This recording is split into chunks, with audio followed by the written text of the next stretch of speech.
وقال الله سبحانه وتعالى فخلف من بعدهم خلف أضاعوا الصلاة واتبعوا الشهوات فسوف يلقون غيا.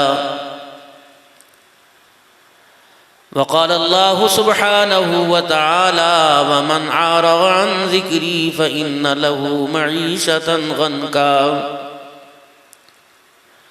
وقال الله سبحانه وتعالى لقد كان لكم في رسول الله أسوة حسنة آمنت بالله صدق الله مولانا العلي العظيم وصدق رسوله النبي الكريم ونحن على ذلك لمن الشاهدين والشاكرين والحمد لله رب العالمين. درود شریف. اللهم صل على محمد وعلى آل محمد كما صليت على إبراهيم وعلى آل إبراهيم إنك حميد مجيد. اللهم بارك على محمد وعلى آل محمد كما باركت على إبراهيم وعلى آل إبراهيم إنك حميد مجيد. انتہائی واجب الاحترام میرے بزرگوں، عزیز و دوستو، آپ کی جامع مسجد میں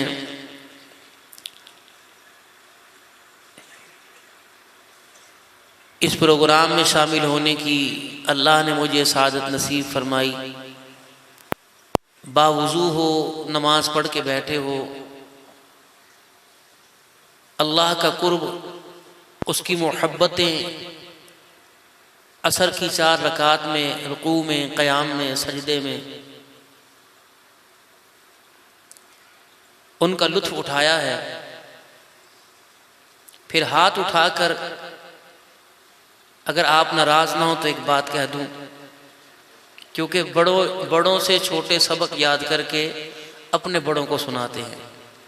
آپ میرے بڑے ہیں، بھائی محمد شریف صاحب، مفتی اسماعیل صاحب، عبد الغفار صاحب، علماء سارے الحمدللہ، تو آپ میرے سارے بڑے ہیں. جو سجدوں اور قیام اور رکوع اور تحیات کی تلاوت میں اور دعاؤں میں جو اللہ کی محبت اور ملاقات کی لذت پائی،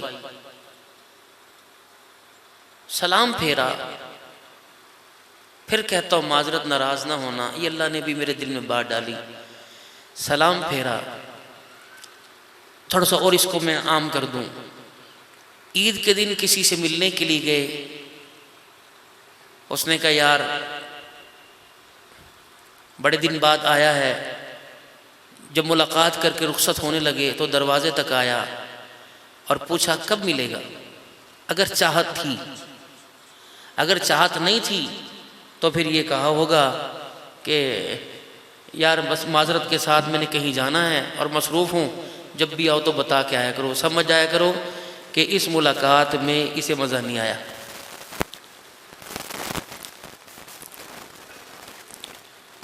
اور جب دروازے تک آئے، نہیں یار وعدہ کر کے جا، کب ملے گا.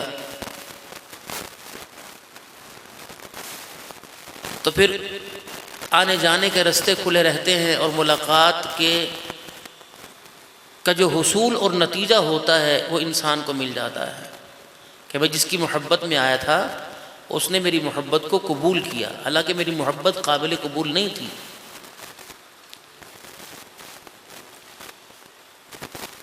تو نماز پڑھی، نماز کے بعد سلام پھیرا اور سلام کے بعد دعا کی. آپ کو یاد ہے آپ نے کیا کیا دعا کی؟ کسی نے رزق کے حصول کے لیے، کسی نے بیماروں کے لیے، کسی نے مرحومین کے لیے، اور کسی نے اپنے کے لیے، کسی نے بارشوں کے لیے، جو اس کی اس وقت کی ضرورت سے دعا کی. کیا کسی نے یہ بھی دعا کی کہ اللہ اب آپ ملاقات کے لیے مجھے کب بلائیں گے؟ یا اللہ عصر کی ملاقات کروا دی، مغرب میں ملاقات کے لیے مجھے بلا لینا. اور یا اللہ اس وقت ملاقات کے اندر اگر میری بے دہانی اور بے توجہ اور دل نہ لگنا، اکتاہٹ رہی، اللہ اگلی مغرب کی نماز کی جو ملاقات ہو، فرصت کی ملاقات ہو، میں تجھے سناؤں تو میری سنے، تو میرے دکھ درد کو بانٹے، میرے زخموں پہ مرہم رکھے۔ جب آپ کی یہ عادت اور میری عادت بن گئی تو انشاءاللہ اللہ موت کے وقت بھی سجدوں میں ملاقات ضرور کرے گا اپنے بندے سے۔ ہر نماز کے بعد اللہ سے دعا کریں اللہ دوبارہ توفیق دینا، ورنہ موٹر سائیکل کو مار رہا، گدا گاڑی والا بھی موٹر سائیکل کی طرف، پیدل چلنے والے کو بھی جگہ نہیں مل رہی، کوئی پتہ نہیں مغرب کا وقت ہسپتال میں گزرتا ہے یا اللہ کے گھر میں گزرتا ہے۔ اور ایک آپ میرے پر احسان فرمائے، میں آپ پر احسان کروں۔ احسان کیا؟ جب بھی ہم آپ ایک دوسرے کو یاد آئیں نگاہوں میں تو ایک دوسرے کی ایمان کی سلامتی اور ایمان پر خاتمے کی دعا کریں۔ روزی رزق، جس نے آج 10 قسم کے کھانوں سے پیٹ بھرا دن اس کا بھی گزر گیا، اور جس نے مانگ تانگ کے گزارا کیا، جو کروڑوں روپے کی دکان پر مال لے کے بیٹھا رہا، سورج تو اس کی بھی گھر کی دیواروں پہ چڑھا تھا اور اتر گیا، اور جو 10 روپے لوگوں کے دروازوں پہ مانگتا رہا دن اس کا بھی گزر گیا۔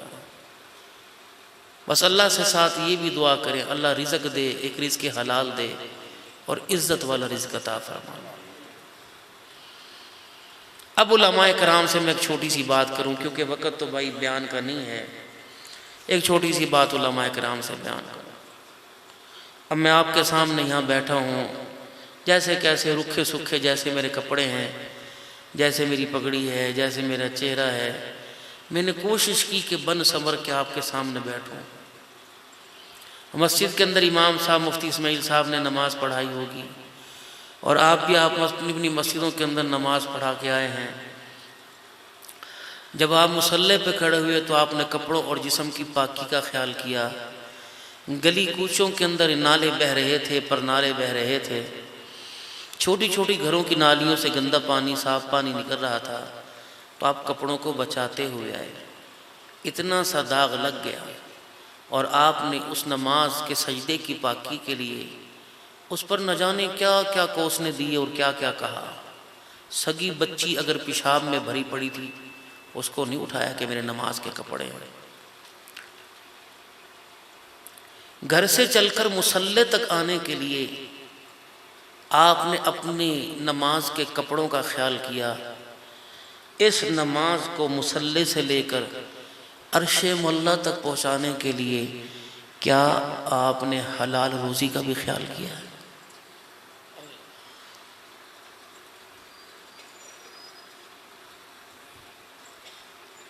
کہ میری ناپاک بندہ مسجد میں نہیں آتا، کہتا کپڑے صحیح نہیں ہیں، اس کی ناپاکی مسجد میں نہیں آنے دیتی، پاکی مسجد میں لے آتی ہے۔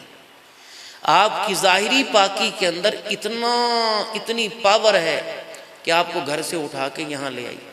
باطنی پاکی کا کیا حال ہے؟ جو آج دسترخوان کے اوپر کھانا تھا، یہ کھانا کسی کا حق دبا کر یا کسی کو دھوکہ دے کر تو نہیں پکایا گیا، کھایا گیا۔ تو پھر خوب جان لو تمہارے کپڑے کی پاکی تو تمہیں مصلی پہ لا کے کھڑا کر گئی، لیکن اندر کی ناپاکی نے نماز کو کہ سجدوں کو ہمارے سر کے اوپر سے بھی جانے نہیں دیا ہے۔ حضرت جنید بغدادی رحمت اللہ علیہ حضرت بہلول دانا رحمت اللہ علیہ کی خدمت میں گئے، اور جب چھوٹا بڑے کے پاس جاوے تو کچھ نصیحت لینے کے لیے جاتا ہے، برکت خیر لینے کے لیے جاتا ہے۔ مجھے مولانا کے 4 القاب بہت چبھ رہے، واضح خوش بیان، خطیب پاکستان، پیر طریقت، رہبر۔ اگر تو میں ان القاب کا حامل ہوں تو پھر نور علی نور، ورنہ یہی 4 القاب اللہ کے دربار میں میری پکڑ کا باعث بن جائیں گے۔ تھا نہیں کہلوایا کیوں تھا؟ تیری گفتگو کا لب و لہجہ، تیرا انداز، یہ تیری پگڑی ظاہری طور پر پیر طریقت تھی، اندر تو گند ہی گند تھا، کیوں لوگوں کو دھوکہ دیا؟ تو بھائی اسی میں جان چھڑانی مشکل ہو جائے گی۔ ہم تو فقیر سے آدمی ہیں، جو سر خاک کے قابل تھا اللہ نے بزرگوں کی نسبت سے اس طرف پہ تاج سجا دیے، ورنہ اپنے اندر ہے کوئی نہیں۔ آپ سب مل کے ہمارے لیے دعا فرمائیں۔ زندگی بہت گزر گئی، حالات پتہ نہیں موت کب آئے، بس دعا کرنا جب اللہ کے سامنے کھڑے ہوں شرمندہ نہ ہوں، اللہ دیکھ کے منہ نہ پھیر لیں۔ اصل مسئلہ وہاں کا دنیا کا کوئی نہیں، کوئی اچھا کہے کوئی برا کہے، مسئلہ اس کے آخرت۔ دنیا جی لگانے کی، میری بہنیں میرے بھائی سن رہے ہیں، جگہ نہیں، مزے لینے کی جگہ نہیں، راحت پانے کی جگہ نہیں، سکون لینے کی، یہ سارے نظام تو اللہ نے پردے کے پیچھے رکھے۔ دنیا تو پریشانیوں کی، پریشان ہونے کی جگہ ہے۔ اتنا پریشان کرو کہ اللہ راضی ہو جائے اپنے آپ کو، اور پریشانی کہ کیسے میں اللہ کے دربار میں کامیاب ہو کے لوٹوں، یہ پریشانی ہمیں اندر سے کھا جائے۔ مجھے سالن اور روٹی کے ذائقے کے مزے کو نہ پتہ چلنے دے، میرے کپڑوں کی خوبصورتی بدصورتی میرے چہرے کو نہ پتہ چلنے دے، محسوس نہ ہونے دے، میں اللہ کے ہاں کامیاب ہونے میں اتنا پریشان ہو جاؤں گا۔ جب بندہ کسی معاملے میں پریشان ہوتا ہے، وہ ظاہری طور پہ زبان سے اظہار نہیں کرتا، دیکھنے والا کہتے تیری خاموشی بہت کچھ بتا رہی ہے، اور یوں کہتا ہے کیا بات ہے، لگ رہا ہے کوئی پریشانی ہے۔ اور ماں اور باپ ایک فطرت ہے، اللہ کی ایک ایسی نعمت ہے کہ جو تو اندر کا سارا ایکسرا کھینچ کے باہر لے آتی ہے۔ اور ماں یوں کہوے کہ بیٹے میں نے تجھے دودھ پلایا ہے، 9 مہینے تو میری کوکھ میں پنا ہے، مجھے پتہ ہے کیا بات ہے۔ جب ایک ماں جس کو اللہ نے محبت کا ایک قطرہ دیا، وہ اندر کو پہچان سکتی ہے، جو 70 ماؤں سے زیادہ پیار کرتا ہے اس سے کوئی بے چیز خبر نہیں ہو سکتی۔ جتنے حالات ہیں سارے اللہ کو سنا دیا کرو۔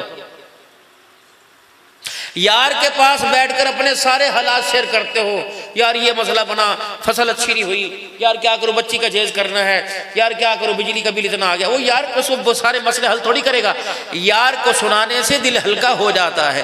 جب یار کو سنانے سے دل ہلکا ہو جائے تو پالن نہار کو سنانے سے مسئلہ ہی حل ہو جاتا ہے۔ میرے بھائی اپنے آپ کو اللہ کی محبت میں بیچ دو، جتنے کو ایک طرف تمہاری قیمت ایک طرف ہوگی۔ اللہ کی محبت میں بک جاؤ، رل جاؤ اللہ کی محبت، یہاں تک کہ اللہ کی محبت میں اتنا اپنے آپ کو آگے تک لے جاؤ کہ لوگ تمہیں پاگل کہیں، دیوانے کہیں۔ جو محبت کا اور سجدوں کا معیار اللہ کے ہاں ہونا چاہیے تھا، بندے وہ اس معیار تک نہیں ہم پہنچ رہے، اس کے لیے پریشان ہو میرے بھائی۔ اور رب اکبر کی قسم اگر اس میں آپ پریشان ہو جائیں گے تو جتنی پریشانیاں آپ کو گھیرے ہوئے ہیں اللہ ساری پریشانیوں سے بے خبر کرتے ہیں۔ حضرت بہلول کے پاس جنید بغدادی گئے اور جا کے عرض کرنے لگے حضرت نصیحت فرمائیں۔ لٹھ ہاتھ میں تھا، چادر کندھے میں تھی، وقت کا جنید یوں نگاہ اٹھائی، فرمایا نصیحت سنے گا؟ کہ جی۔ کہ پہلے میں تیرے سے کچھ پوچھوں؟ کیا پوچھے؟ کہ بتا تجھے روٹی کھانے کا طریقہ آتا ہے؟ وہ یوں دیکھیں، ایک سونے کا طریقہ پوچھا تھا، روٹی کھانے کا طریقہ آوے۔ اب میں مفتی اسماعیل صاحب سے کہوں مفتی صاحب مسجد میں آنے کی آپ کو دعا آتی ہے؟ یہ حیران کن بات ہے بھائی۔ وقت کے جنید سے کرے روٹی کھانے کا طریقہ، انہوں نے کہا پھر بتائیو۔ کہ جی ہاتھ دھو کے کھانا، بسم اللہ پڑھ کے کھانا، دسترخوان بچھا کے کھانا، اللہ کی نعمت جو بھی ہے خوش دلی سے کھانا، خوش ہو کے کھانا، لقمہ چھوٹا چبا چبا کے بسم اللہ پڑھ کے، بھول جائیں تو اول و آخر پڑھنا، درمیان کے اندر شکر الحمدللہ کہنا، پانی یوں پینا، اتنا پینا، اللہ کا شکر، کھانے کے بعد ہاتھ دھونا، مہمان کا اکرام کرنا، اپنے اگے سے کھانا، روٹی کے ٹکڑے چھوٹے سارے۔ لٹھ اٹھایا، مانو تیرے، چل یہاں سے۔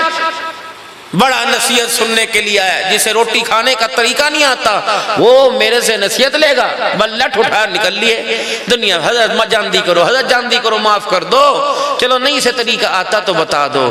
فرمائے یہ تو نے سارے آداب بتائے ہیں کھانا کھانے کے، طریقہ کھانا کھانے کا یہ ہے کہ جب رزق خدا کا تیرے سامنے پڑا ہو، روٹی دسترخوان پہ، جب تک یقین نہ آ جاوے یہ لقمہ حلال کا ہے، تجھے اپنے حلق کے اندر لے جانے کی ضرورت نہیں۔ یہ روٹی کھانے کا طریقہ ہے۔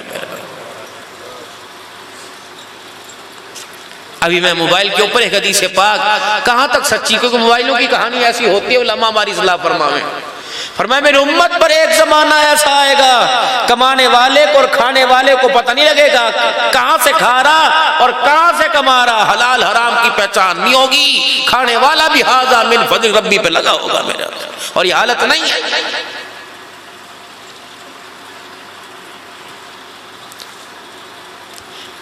ایمان پاک ہے اور پاکیزگی چاہتا ہے، طہارت چاہتا ہے،